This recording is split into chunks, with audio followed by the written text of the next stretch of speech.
I'll answer Kash Patel's question. Yeah, I don't believe you would give it to us if, in fact, the President of the United States told you not to, and your direct boss, the Attorney General of the United States, has ordered you not to. And that's where we are. Welcome back to Media Madness. Let's watch ABC News try to spin Jeffrey Epstein into a big nothing burger. Let's get into it. Attorney Chris Christie and SCOTUS blog editor Sarah Isgur, who served as a spokesperson for the Department of Justice in the first Trump administration. All right, Chris, thank you for being here. Let me get right to the president's very lengthy statement overnight defending Pam Bondi, because it starts by saying, what's going on with my boys, and in some cases gals? They're all going after Attorney General Pam Bondi, who's doing a fantastic job. We're on Team MAGA. I don't like what's happening. So are those boys and gals of Team MAGA going to go along with this? Well, look, what Donald Trump is learning is when you start the fire, sometimes you can't put it out. Now, he started this Epstein fire during the campaign and prior to that by alleging that this was all some, Democratic plot, that he was perhaps murdered by former Democratic office holders, that there were a lot of Democrats who had been down. Did Trump start the Epstein fire, or did the people trafficking children for purposes of sexual abuse start the fire, Chris Christie? I mean, how is it Trump's fault that people are mad about Epstein? Anyway.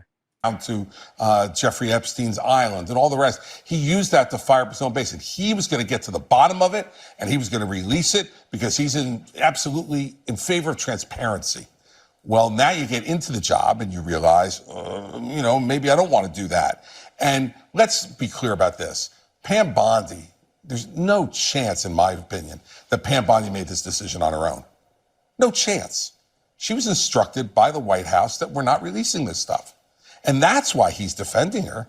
And now he's at cross purposes, though, because when you bring in people like Kash Patel and Dan Bongino, who are true believers in what Trump was saying prior to getting elected, they're saying, wait a second, we came here to do the transparency thing. It seems to me that it wasn't so much Trump himself that was fueling the conspiracy theories. It was the people very close to him, his biggest support. Once again, we're calling it conspiracy theories. I mean, the man was in jail. People don't go to jail for conspiracy theories. There's at least one other indicted co-conspirator in Ghislaine Maxwell, who's also in jail.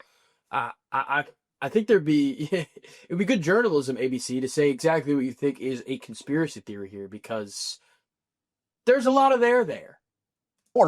People like Kash Patel and like Dan Bongino. But John, wait a second. We cannot let the president off that easily. He benefited directly from it. He fueled it. He encouraged it. And he certainly didn't stop it. So, part of what bothers me in this context is that Donald Trump gets a pass. Oh, no, it wasn't him. It was somebody else. He took these people who were doing exactly what you just said and put them in charge of the people on the front line of protecting the American people from crime and terrorism and counterintelligence operations. He encouraged this, and by putting them in those positions, he supported the work they were doing. Well, let me play what Trump said Tuesday at his cabinet meeting. When he's there at the cabinet meeting, Pam Bondi is just a couple seats away from him, and a reporter tries to ask Bondi about all of this, and Trump intervenes and says this. We're going to skip Trump's cabinet meeting. I think a lot of people have seen it already, and just kind of we're going to go forward a little bit more here just to continue hearing this nonsense from ABC that it's conspiracy theories, that Jeffrey Epstein, there's no evidence that anything happened since he killed himself. I mean, this is the network, mind you, ABC News, that buried the interview they had with Virginia Roberts Giuffre, one of Jeffrey Epstein's first and most high-profile accusers. She accused the British Crown. She accused Bill Clinton of being part of it. She said she never saw Bill Clinton doing anything sexual, but he was on the island, the same island where she was sexually abused by Jeffrey Epstein, by, I believe she also said, Ghislaine Maxwell, and British royalty. ABC News had that interview, and Amy Robach, a journalist at the time, got caught by James O'Keefe, Project Veritas, complaining that ABC News canned the interview in 2015 with Virginia Giuffre Roberts because the British Crown basically leaned on them, said, hey, we hear you have this interview, we need you to not release it. So this is a network now telling us, well, don't believe your lying eyes and ears. Okay, so Sarah, he said it's unbelievable and people shouldn't be talking about this. That was Tuesday. Yet all week, his people have been talking about it. People Yeah, I mean, like this is Steve not going Bannon, away. Megyn Kelly, Charlie Kirk. These are prominent figures in his movement who have been talking relentlessly about this. We've heard plenty of times with folks trying to determine whether this is where the MAGA base abandons Trump and things like that. And I think those have all been pretty big misunderstandings of how that hard candy coating around Donald Trump works. For instance, we saw that conversation happen around the pro-life movement, that Donald Trump was abandoning pro-life principles and that maybe this would break up the MAGA movement. But that hard candy coating, the people who really go out there day to day to defend whatever Donald Trump says, they're not policy people. They're not pro-life. They actually aren't even that big on immigration. They're really big on this stuff, though. JFK, Epstein. I think it's a little dumb to say that Trump's base is not big on immigration. I'd be hard-pressed to find a single member of his base besides maybe the H-1B Silicon Valley group that is not extremely hardliner on immigration, so I don't know what this person is saying. The moon landing, chemtrails. So this actually does have... This is just what bothers me about the dying legacy media, and this is why people are increasingly moving to independent and online platforms to get their news, because what the hell are you talking about? That Trump's face is more concerned with the moon landing and chemtrails and immigration? Like, what are you saying, lady? Real potential to influence whether Donald Trump has that protection between him and his base, those translators. And that's what you're seeing this week, is those translators are taking a really long time to come back to Donald Trump, longer than I think we've seen to date. I mean, I'll tell you That's this. true. If you look at his Truth Social post, again, this very long Truth Social post, the responses, he has it printed. and who knows, there could be trolls, whatever, but are almost universally negative.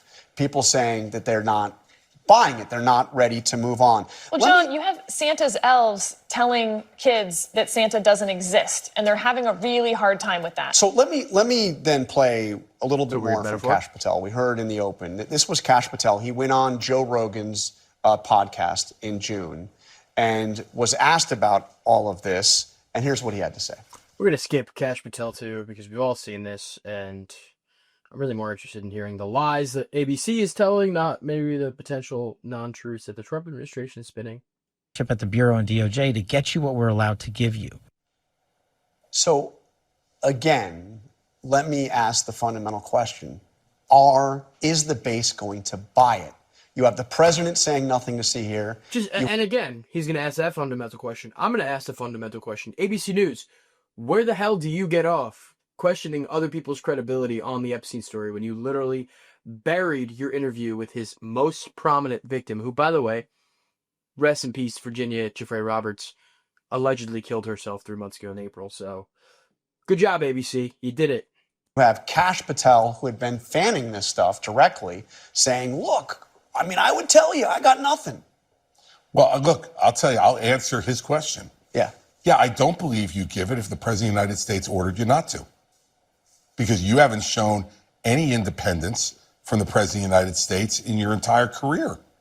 So he's asking me to believe something. Like, could you possibly believe me, Kash Patel, wouldn't do it, even if the President of the United States told me not to?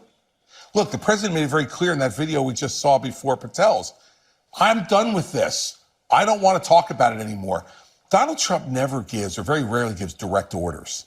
What he does is he does something like that, which is sending the signal out to everybody else, enough, stop. And so I'll answer Kash Patel's question. Yeah, I don't believe you would give it to us if, in fact, the President of the United States told you not to, and your direct boss, the Attorney General of the United States, has ordered you not to. And that's where we are. So, Sarah, let me ask you really what is the big question. They released like 11 hours of videotape of Epstein's cell. It seems pretty well established that he, in fact, killed himself. I guess there are 60 seconds that are missing that has been attributed to a glitch. So that's a pretty significant detail that he just papers over there. Well, yeah, he well established that he killed himself. I mean, yeah, there's 60 seconds missing from the video. Anything could happen in those 60 seconds, but we're going to just gloss over that. Also, ABC News made no mention of this segment, and I don't believe they've covered at all the Friday revelation from Wired.com, who hired video forensics experts to find out that the raw, unedited version of those surveillance tapes from Jeffrey Epstein's cell were not raw. They were edited. They were a compilation of at least 2 sections of a clip exported through Adobe Premiere Pro. Doesn't mean they were manipulated or edited deceptively. Does mean that they are not, in fact, raw. No mention of that from ABC. Anything that doesn't support his narrative that, there's no there, will not get mentioned. I mean, again, ABC News, when they scrapped their Virginia Giuffre interview, said it didn't meet their journalistic editorial standards. What standards? You're leaving things out. I could go on for this. Let's finish the clip. The big question is this now case closed on all those conspiracy theories? This was always strange to me because it depends What what you mean by theories? conspiracy theories. In terms of whether Epstein killed himself or this list that there's just no evidence ever existed, I hope those hundreds of FBI agents can go now do some national security work and real stuff. Right. However, where did Also, I'm pretty sure she's making that up. I don't believe hundreds of FBI agents were dedicated to figuring out whether or not Jeffrey Epstein killed himself. Epstein's money come from? Where did the money now go? I mean, It's a good question. I guess I do still have questions about that. I'm surprised that, again, these people who made a lot of money and careers and got their current jobs based on this conspiracy theory aren't telling us any of those answers that they could have found. At the same time, hiding behind, saying, well, we're not going to release, for instance, videos of minors or grand jury material that's sealed by the court. Okay, but this was your bread and butter, literally. And Hey, you know what we're finding out, John? Running the government is a hell of a lot tougher than running a podcast. Running the government is a hell of a lot tougher than writing a children's book. and I guess the big Chris Christie would know, by the way, my home state governor of New Jersey, worst approval rating in New Jersey governor history. Not really the paragon of truthfulness himself. Look up Bridgegate.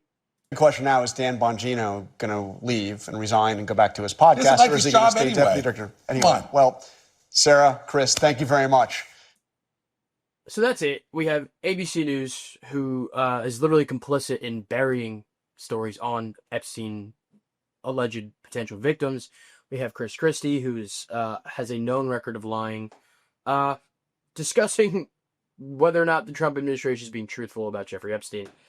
I don't know the answer to that. Of course, pretty much none of us know. I think a lot of people have feelings and suspicions that there is not an entirety of forthcomingness coming out of Trump's DOJ, coming out of his FBI. Whether or not that's true is one conversation. Another conversation is, where do these networks like ABC, who buried stories about Jeffrey Epstein in 2015, 10 years ago, when this stuff maybe could have had an impact, maybe could have made a difference, when Jeffrey Epstein was still alive, when we could have actually maybe gotten some answers out of him. Where do they have a leg to stand on doing this stuff? I don't think they do have one. I'd love to know what you guys think. Do you think there's any conflict in ABC News, of all people, covering this story in a way that is skeptical of the Trump administration's handling? Let us know in the comments, please, and on YouTube. Give us a like, subscribe. If you're seeing this on Twitter, on X, please go ahead, feel free to reply under this video. Let us know what you think. We'll see you next time.